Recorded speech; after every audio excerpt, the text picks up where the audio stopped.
What's going on, everybody? Welcome into DLF. Today, we are talking winners and losers at the running back position from week 1 of the preseason. Now, obviously, we don't want to overreact. It's the preseason, and even more importantly, it's week 1 of the preseason. But that doesn't mean there aren't stories that matter, right? There are not storylines to follow, and especially in Dynasty, when we're trying to find those, late round sleepers, guys potentially on waivers if you're in a shallow Dynasty league. This is the time to do it, right? This is where you can find some of those breakout guys, those late round rookies that, slip by in your rookie draft that are now making some noise and maybe are worth a roster spot, at the end of your bench or something like that. So before we get into it though, remember, if you like what we're doing here, subscribe to the channel, hit the bell, get notifications, like the video. If you have questions, comments, anything like that, obviously just drop it down below and we'll go back and forth with you. If you want to say you disagree, you agree, you love it, you hate it, whatever it is, guys, drop it down below. Number 1, it is Antonio Gibson. And if you have not heard or you did not, catch the news from over the weekend, he fumbled again, right? He can't stop fumbling. He's fumbled a few times in training camp. It was an issue last season. It was an issue the season before.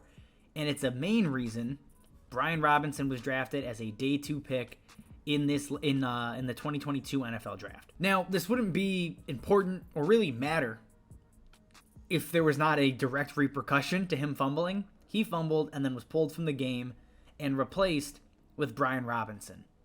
And, it's one thing if Antonio Gibson didn't come back in the game, but he did. He came back with the second string.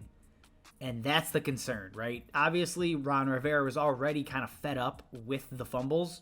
And then for him to do it game 1 and immediately get replaced with his potential future replacement in Brian Robinson, and then for Brian Robinson to look pretty damn good, it's all around concerning. Now, I'm not saying Antonio Gibson's toast. He's a backup. He's benched.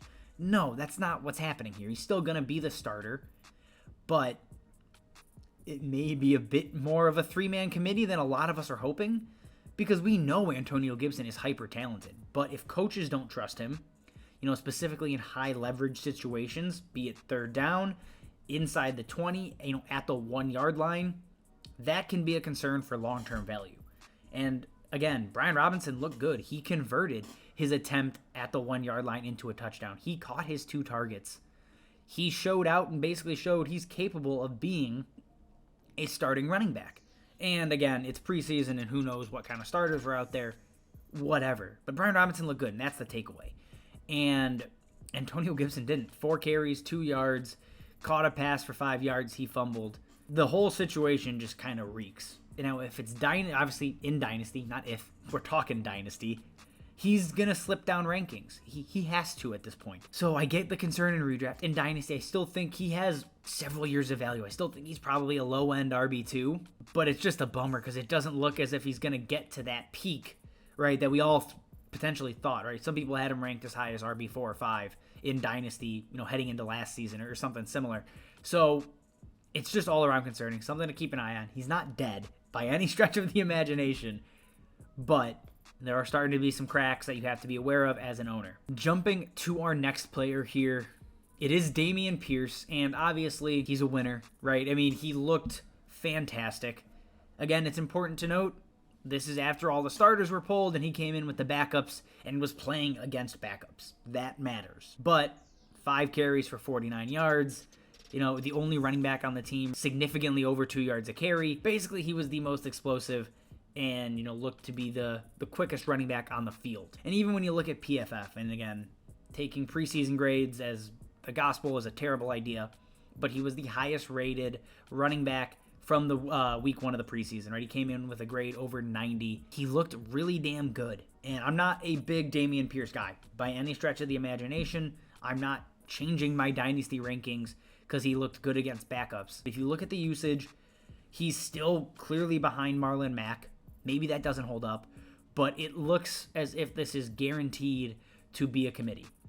I don't see any way, early on in the season at least, Marlon Mack just gets discarded. Rex Burkhead is 100% out of the offense, and they go full workhorse Dameon Pierce.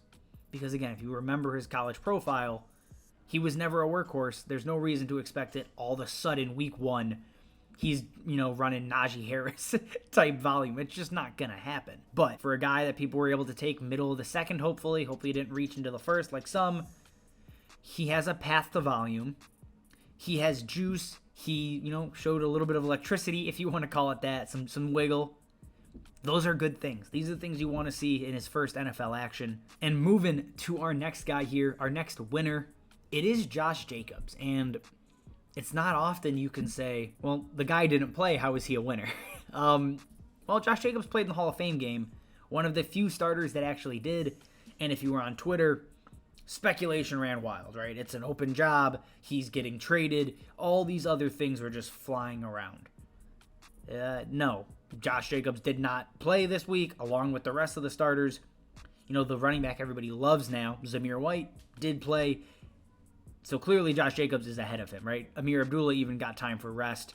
So Zamir White is probably still the RB3. So in reality, he's kind of a quote-unquote loser here because he's running with the backup still, even though people were ready to crown him as the next running back to own in Las Vegas. And honestly, if you really want to nitpick storylines here and say, well, Josh Jacobs really isn't a winner, I think that's fine because the story's out there that Amir Abdullah is actually going to play the James White role in this offense, which if Josh Jacobs becomes Dameon Harris, right, the Dameon Harris to James White, that's terrifying for value because if he's not going to see 60 targets, you have a middling NFL rusher with some touchdown upside, and you're looking at a guy that's a back-end RB2 from probably a consistency standpoint and a ceiling standpoint.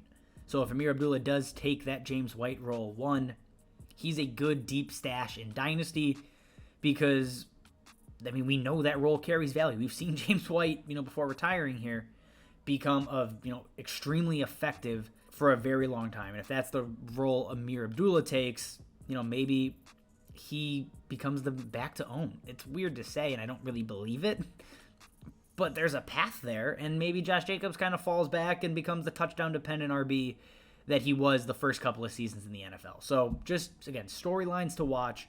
I'm not really shifting anybody in Dynasty ranks. You shouldn't. It's overanalyzing playing time, but it's Dynasty, and that's what we're going to do. And to close us out, we have what has become a perennial loser. It's Trey Sermon. He started the game. That's good news, right? Trey Sermon was out there. 1.8 yards a carry, a long of 6 carries for 11 yards. Trey Sermon's just not good at football. I don't really care where he lands. I don't care what he does. I don't think he's going to make the roster. Jermichael Hasty outperformed him. Tyrion Davis-Price outperformed him. Jordan Mason, who I didn't know existed, outperformed him. Trey Sermon just looks lost. He's not going to get out of the doghouse. There's not some magical resurgence coming. Cut Trey Sermon in Dynasty. That's my key takeaway. He's not good. He's not going to be on a roster as an RB2. Why roster him, right? Again, there's better ways to treat this. Give me Amir Abdullah over Trey Sermon. I think Amir Abdullah has a more meaningful role this season than Trey Sermon has in his entire career, probably. That's the takeaway, right? Again, it's not a big one, but go open up a late, end of the roster bench spot and cut Trey Sermon. He's not good. He's going to be, at best, the RB3, maybe the RB4 on this roster if he even makes the team. All right, guys, that is all we have for you. Again, if you like what we're doing, subscribe, like the video, questions, comments, drop it below. As always, thank you for watching, and we will see you next time.